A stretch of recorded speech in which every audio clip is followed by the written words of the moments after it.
French police clear out a Paris migrant camp. Kenya charges dozens of officials in a sweeping and historic corruption probe. And Facebook's first hub space in Africa opens in Nigeria. Africa 54 starts right now.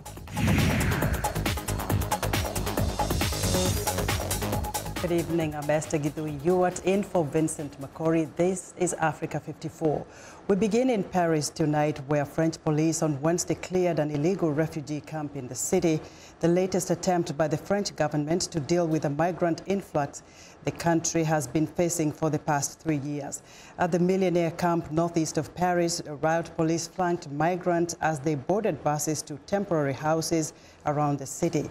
Paris Mayor Anne Hidalgo said about 1,000 out of 1,600 migrants counted on site had been evacuated. Europe has faced a migrant crisis since 2015, following years of conflict in the Middle East. More than 1 million people from Africa and the Middle East flooded into the continent.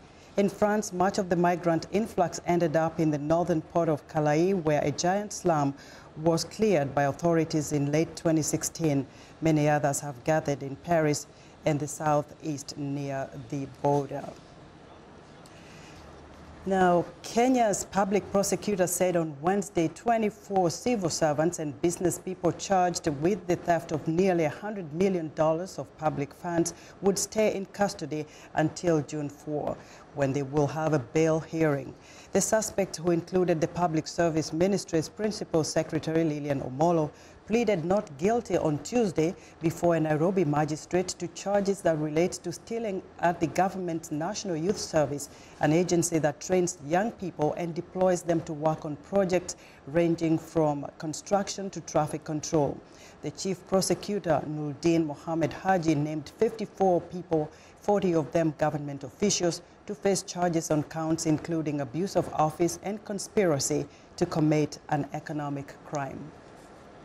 In addition to prosecution, we are looking at recovering the proceeds of crime, as well as establishing the tax status of the companies and individuals involved in the crimes. In the meantime, several bank accounts that the funds were channeled through have been frozen. My office is working with the DCI and the Assets Recovery Agency in that regard. As the investigations continue, more suspects are likely to be charged. Now, on the streets of Nairobi, many Kenyans doubt that the latest investigation will eventually see looted funds recovered or culprits prosecuted. Be prudent enough to go through it, maybe the witnesses that will be brought forward to determine if the case has the magnitude, then probably we'll have a positive conviction of those who are allegedly suspected to have embezzled the money. But if it's a PR exercise, then it won't be so different like the other corruption scandals that Kenya has been facing for a very long time. Yes. Unless we see the big fish given thorough jail terms, for example, 5 years, 10 years, then we will see that the government is really working. At the moment, that has not happened, but we have seen petty offenders like people who steal chicken here and there. They have been sentenced to 15 years in jail. But the people who disappear with the billions of shillings are driving Range Rovers and living in very posh areas. Nothing is done. Kenya's President Uhuru Kenyatta pledged to stamp out corruption when he was first elected in 2013, but critics say he's been slow to pursue top officials and cabinet secretaries. The UN Secretary-General Antonio Guterres arrived in Mali on Tuesday, where he met President Ibrahim Boubacar Keita and paid tribute to UN peacekeepers. Guterres appealed to donors to provide more predictable support to the G5 Sahel force fighting to contain West African jihadists. The command center of the G5 Sahel operations is in central Mali, the country's worst affected by Islamist militants. The force has been planned for years, but only got off the ground in the past few months, as little of the pledged donations appear to have reached the force to keep it afloat.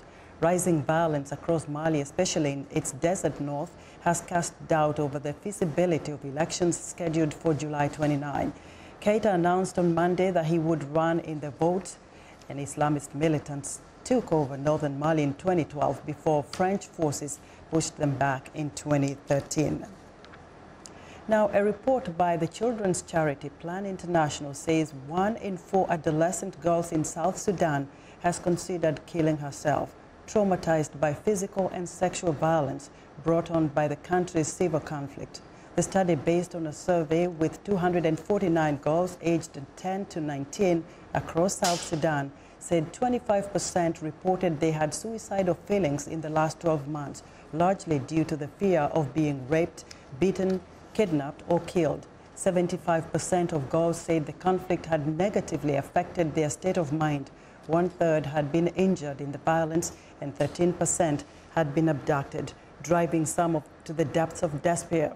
South Sudan seceded from Sudan in 2011 and has been gripped by a civil war sparked by rivalry between President Salva Kiir and his former deputy Riek Machar. The world's youngest nation is now in its 5th year of conflict, and the violence has led to the deaths of tens of thousands of people. Now, in the wake of the Dapchi kidnapping, Nigerian activists are calling on lawmakers to investigate the multi-million-dollar Safe Schools initiative and how the funds have been used. Organizers tell VOA the bulk of the funding has gone to transferring 2,000 students to schools in safer zones and creating schools within internally displaced persons or IDP camps. But as the conflict enters its 10th year, the initiative is turning some of those IDP schools into permanent structures, leaving some relocated students to study far from their home communities. Chika Oduor visited IDP camps in Maiduguri, a school in Potiskum, as well as the Buniyadi Secondary School, which was attacked in 2014. The Buniyadi School. This is where members of the terrorist group Boko Haram murdered 59 students in February 2014, just 2 months before the now infamous Chibok schoolgirls' abduction. What happened here was called a massacre. Students were shot, others were burned to death. But life is slowly coming back. The Nigerian government has ordered renovations to the school, but getting building contractors to work here is a challenge. Contractors will not readily go to these areas. This, at the end of the day, add to the cost of ensuring that these projects are implemented in these areas, because the risks are huge. $30 million was reportedly raised for the Safe Schools initiative started in 2014 to help secure schools and coordinate humanitarian support in the northeastern region where Boko Haram continues to operate. Frustrated by the ongoing attacks on schools, activists are demanding to know how money for the Safe Schools initiative is being used. Earlier this month, Nigerian lawmakers suggested a probe amid allegations of mismanagement. BBOs is the fight for the soul of Nigeria and the world, Mr. President. Even educators have been critical of the Safe Schools initiative, which is backed by UNICEF and foreign governments, including Germany and Norway. It is unfortunate up to now they have not done anything for us. In terms of providing some security measures to be taken in our schools, maybe they may come in the near future to start maybe fencing some of the schools or providing some security equipment to us, but up to this moment, nothing has been done. It is only the state government that is providing all these things to our schools. SSI officials say most of the money has been used to transfer students to safer schools. More than 2,000 in all, including students from Buniyadi, who now attend another school 160 kilometers away from home. Boko Haram literally means Western education is a sin.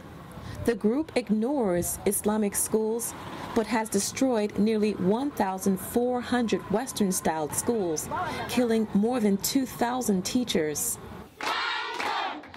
Thousands of children are now being schooled at internally displaced camps managed by UNICEF. These IDP schools have also had to adjust to the ongoing violence. The original idea of a temporary learning space was exactly that, temporary, with the expectation that after a couple of months, the students will go back home, okay? But now they are staying. Which means school structures like this are being converted to this. These IDP camp schools give kids like Habiba a chance to continue their studies and to forget the violence that brought them here. I just like playing with my friends whenever I come to school. These students don't know how long they will have to go to school in this camp. But what they do know is that here is safer than home. Chika Odua for VOA News, Maiduguri, Nigeria. You're watching Africa 54. In a moment, a social media giant opens its first hub on the continent. But first, here's a recap of Wednesday's headlines.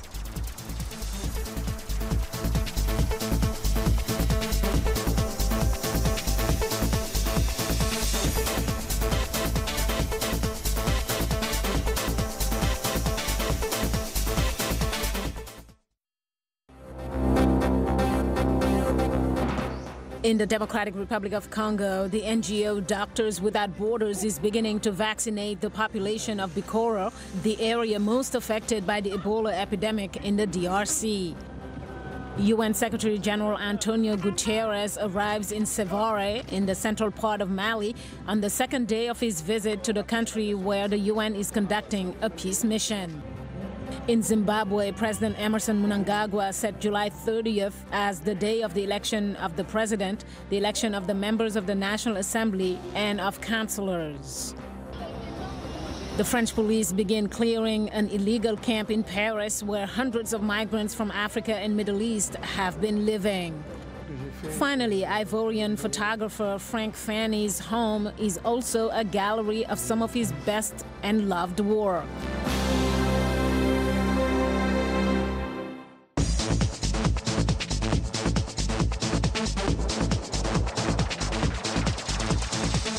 Zimbabwe's President Emerson Mnangagwa said on Wednesday the country will hold a general election on July 30th. A vote he has pledged will be free and fair with international monitoring after the ouster of 94-year-old strongman Robert Mugabe. Mnangagwa, who took power after the November military coup against Mugabe, counts on the election to bolster his legitimacy as he pursues a promised break with Mugabe's repressive policies. Missing from the July ballot for the first time in 20 years will be Zimbabwe's foremost political players, Mugabe and Morgan Tsvangirai, the longtime opposition leader who died of cancer in February. Mnangagwa has invited the Commonwealth to monitor voting in Zimbabwe for the first time since 2002, when Harare was suspended from the group over accusations of rigged elections. Should the election be certified by international monitors, it could be a key step to a resumption of financial by foreign lenders for the first time in 2 decades. Now, born of a Senegalese mother and an African-American father, Marcus Goodwin is now ruffling feathers in America's capital city, Washington, D.C. At only 28, Marcus is seeking a political office on the city council, promising to champion the rights of immigrants and minorities. He joins me in the studio to tell us more about his political ambitions. Marcus, a very warm welcome to you for the first time at the Voice of America. Thank you very much. Now, this is a huge undertaking, a big ambition. How do you plan to change the political landscape in Washington, D.C., and especially when you look at the immigrant community that is huge, and not everybody is illegal. Most of them will be voting. Absolutely. I think it's time for us to emphasize our immigrant communities and our new American citizens. My grandparents are in their 80s. They grew up in Dakar, Senegal, lived there most of their life. Now they're American citizens, and they have an opportunity to step up and vote, not only because their grandson is here, but because our sanctuary city status is being threatened by the national government, and we need elected officials here who are going to be intentional about ensuring that our rights are preserved. I know that the issue of immigrants and minorities are not the only issues that you're looking forward to fixing if you get elected. What are some of the other core issues you're campaigning to, change in this capital city?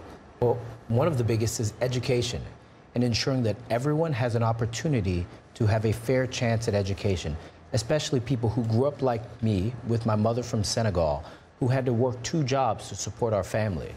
We need people to have after-school programming and English access programming because so many people come to Washington, D.C. from around the world, and their children deserve a first-class education in the public education system. So I want to direct more resources toward those goals, as well as ensuring that housing is affordable for both homeowners and renters. Now, when you talk about, changing the political landscape in the capital city of America, and we look at you and one would, be forgiven to think you just graduated high school.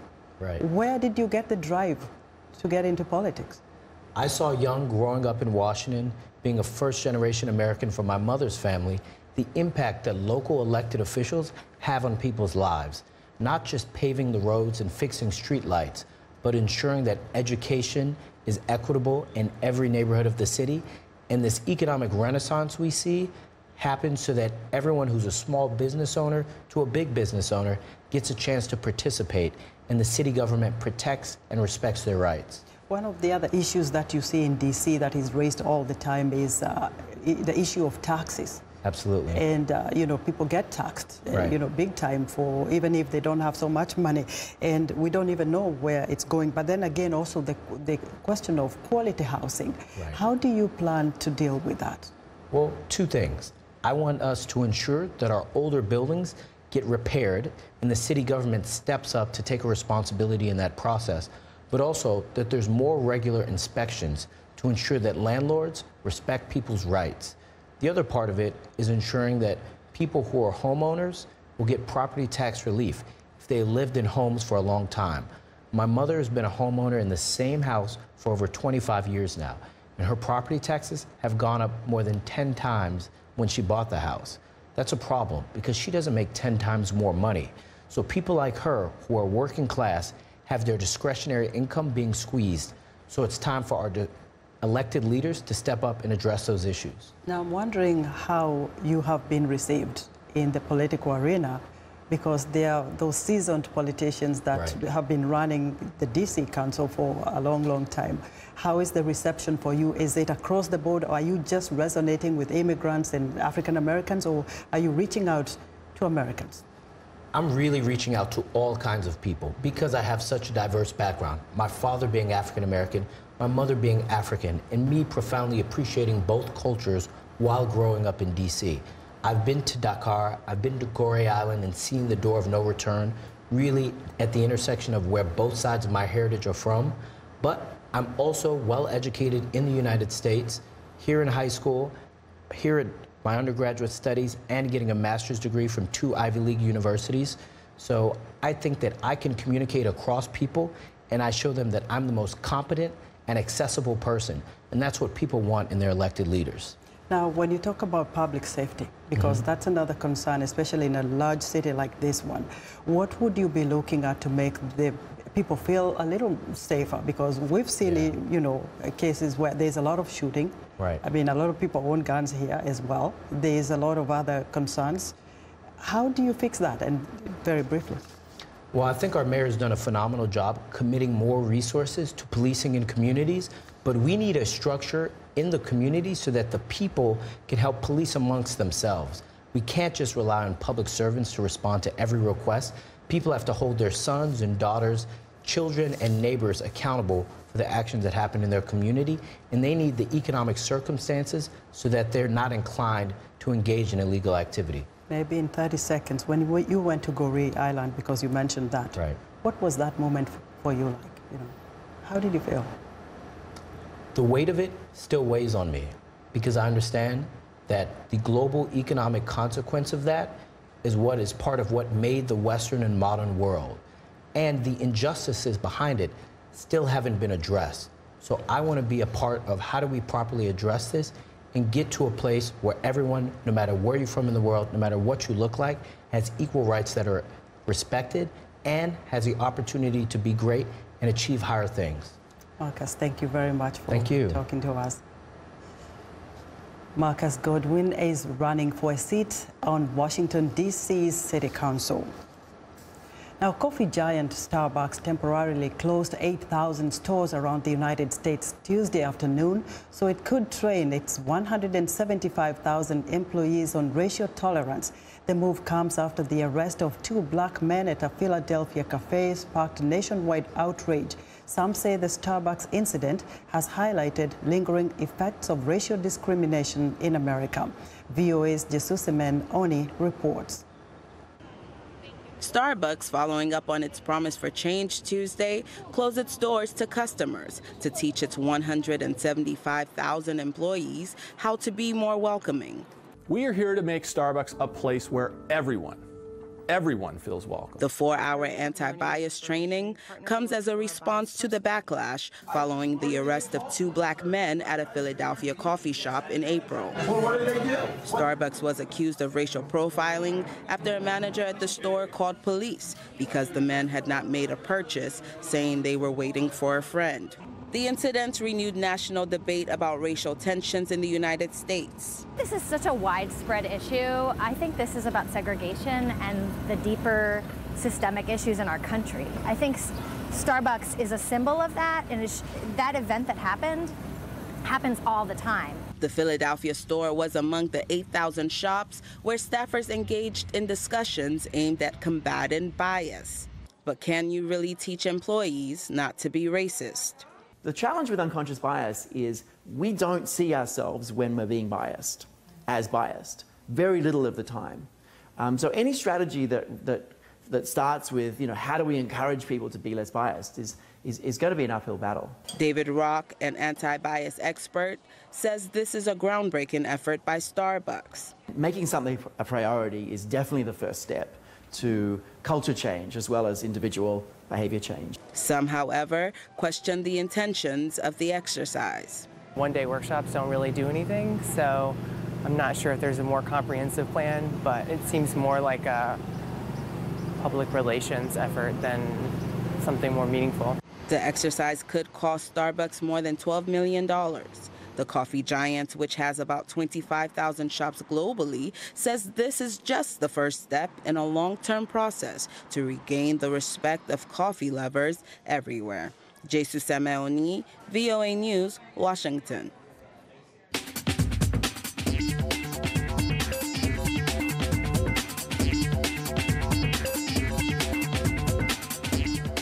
And welcome back to Africa 54. Here's what's trending.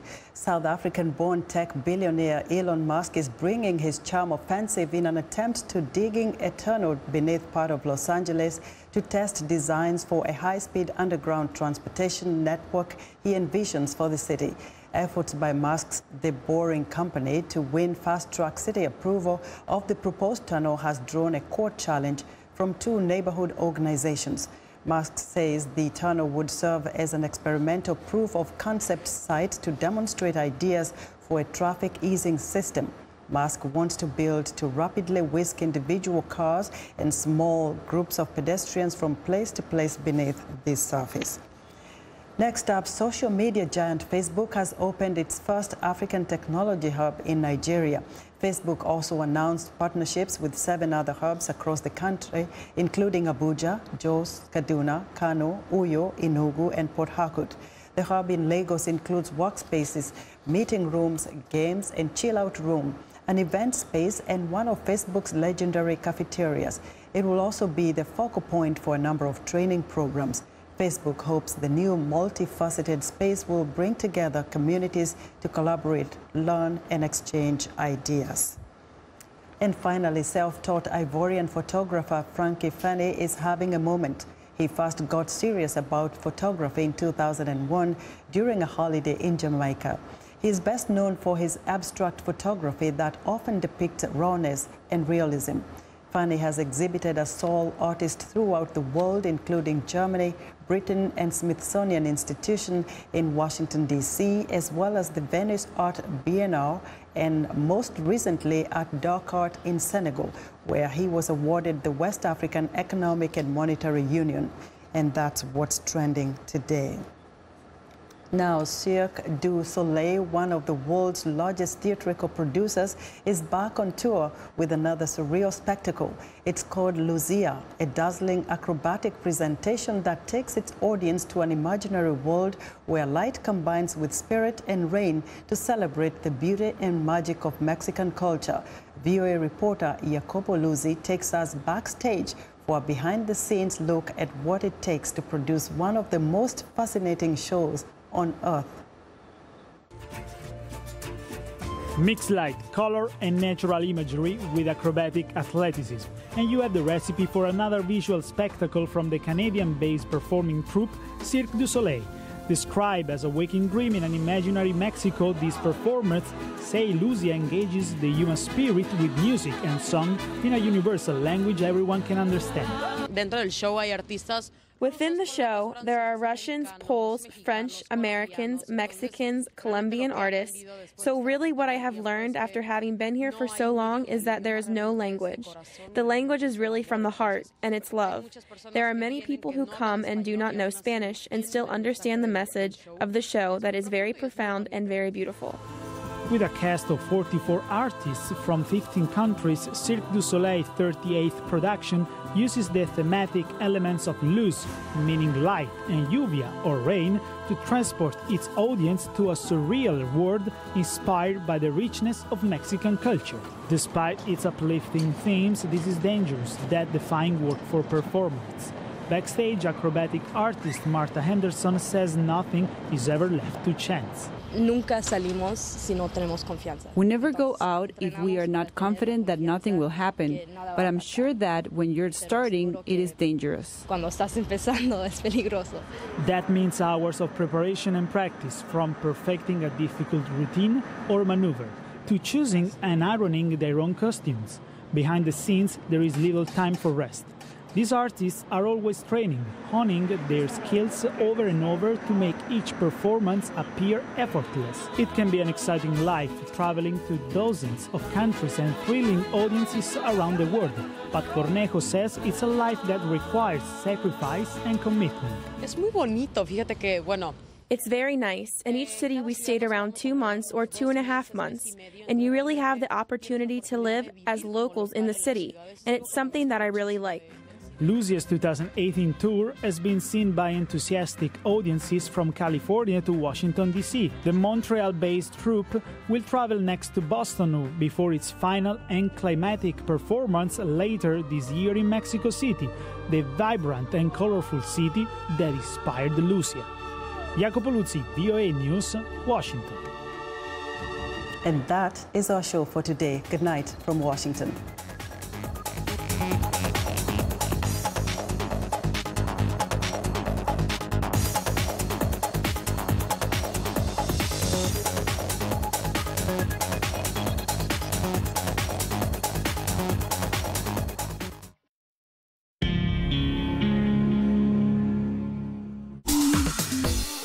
Welcome to English in a Minute.